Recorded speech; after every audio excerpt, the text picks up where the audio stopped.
초등학교에 무슨 돈이 있다고 1986년 10대 때부터 부산의 한 초등학교에 돈을 훔치러 들어갔다가 마주친 교사를 흉기로 찌르고 도망칩니다. 그로부터 한 달 뒤 자신을 검문하는 방범대원의 가슴을 칼로 찔러 살해해 11년을 복역합니다. 1998년 6월에 출소 직후 절도로 또다시 6개월을 복역합니다. 정두영을 롤모델이라고 한 이영철은 본격적으로 연쇄살인을 저지를 당시 전과 14범이었고 본의 아니게 이영철의 스승격이 된 정두영은 1993년 3월 출소 당시 전과 8범이었습니다. 다음엔 잡히지 말아야지. 다음엔 잡히지 말아야지. 그럼 죽여야지. 다짐과 계획과 다음 범행을 준비하며 한 템포 쉬어가는 곳, 교도소입니다. 출소 후 2개월 만에 가정집을 털다가 잡혔지만 불구속 처리되며 한 달 후인 1999년 6월 2일 부산 부민동 주택에 침입해 20만원을 훔쳐 달아나다가 마주친 가정부를 살해합니다. 그런데 이 살해 방법이 너무 잔인한 것이 욕실로 끌고 들어가 망치로 수차례 머리를 내리치는 것도 모자라 얼굴을 욕실 바닥에 내리찍어 형체를 알아볼 수 없을 정도로 뭉개놓습니다. 정두영은 불신 검문에 대비해 무기를 가지고 다니지 않고 침입한 집안에 있는 것들 중에 둔기가 될 만한 것들을 흉기를 이용했습니다. 그도 없으면 손과 발로 죽을 때까지 때려 살해했고 남의 집에 들어가 금품을 훔치다가 그 집 사람들과 마주치면 그 사람의 성별, 나이 따위는 따지지 않고 잔혹하게 때려 죽였습니다.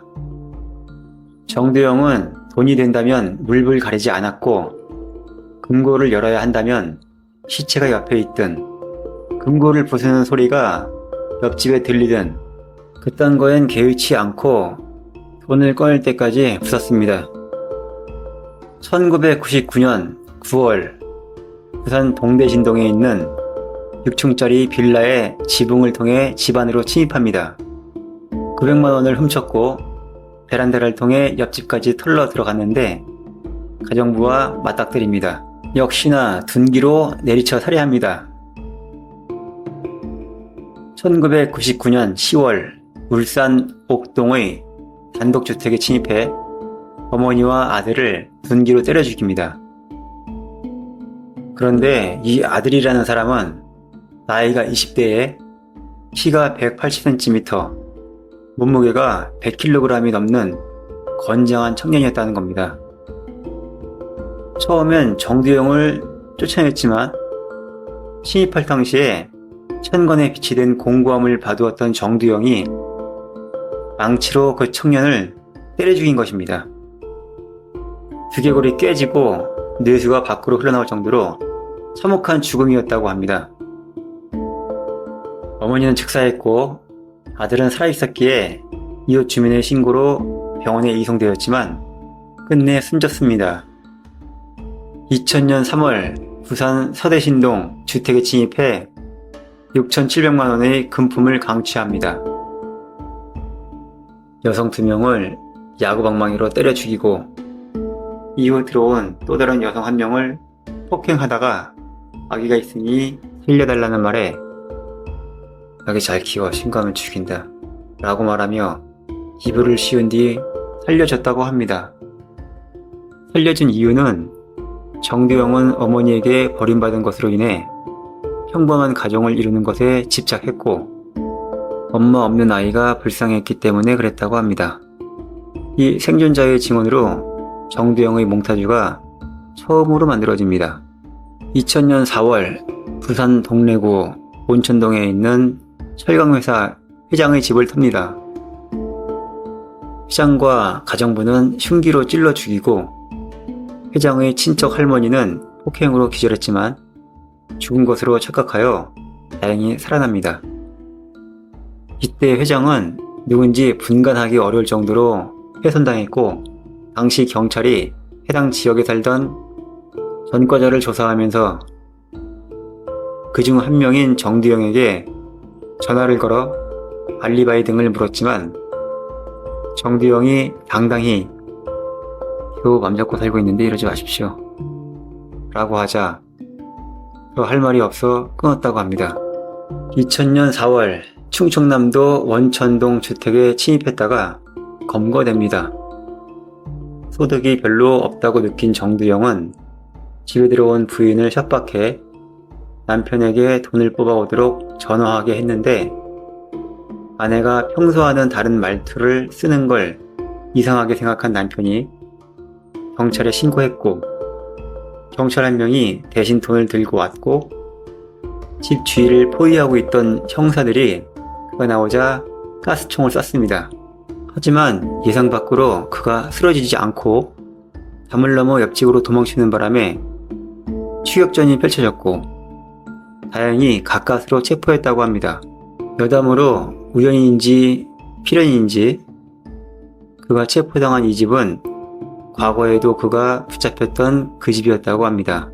당시엔 집에 있던 가정부가 그와 마주치자 놀라서 안방에 들어가 문을 잠그고 버티자 정두영이 그냥 도망쳤다고 합니다.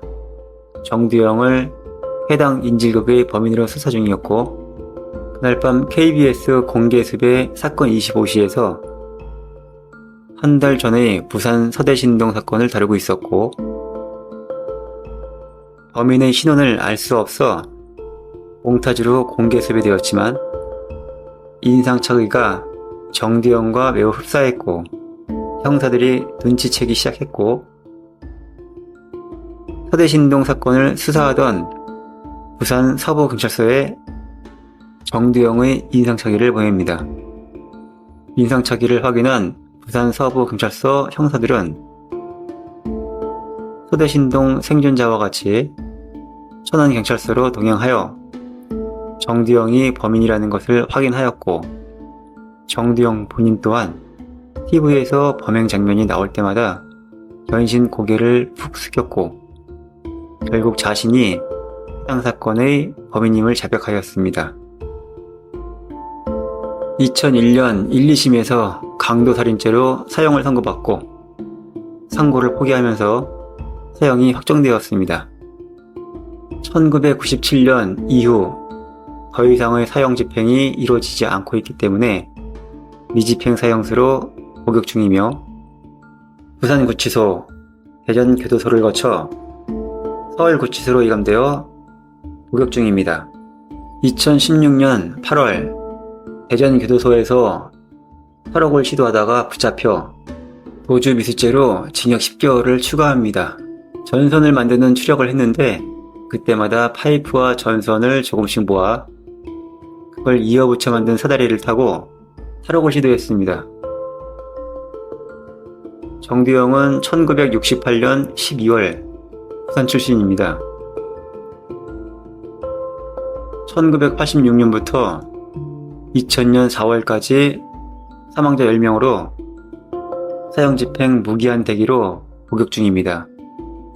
정두영의 아버지가 암으로 사망 후 삼촌집에 맡겨지고 어머니는 재혼했다고 합니다. 하지만 고아원에 보내졌다가 어머니가 데려갔지만 다시 고아원에 보내졌다고 합니다.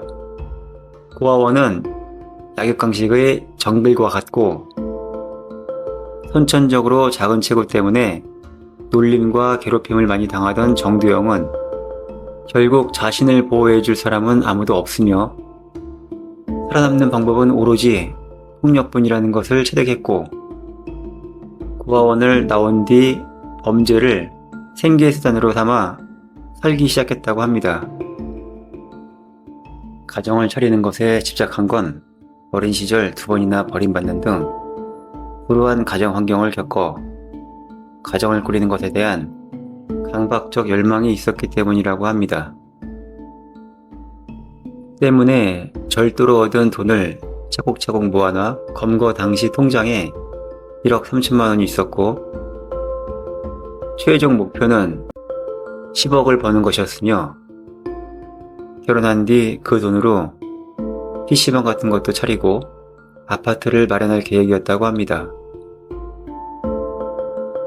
피해자와 피해자 가족들의 피눈물로 꽃피운 PC방과 아파트에서 화목하고 단란한 아무 일 없는 평온한 가정을 영위하는 모습을 피해자 가족들이 본다면 피가 거꾸로 솟고 폭력이 들끓을 겁니다.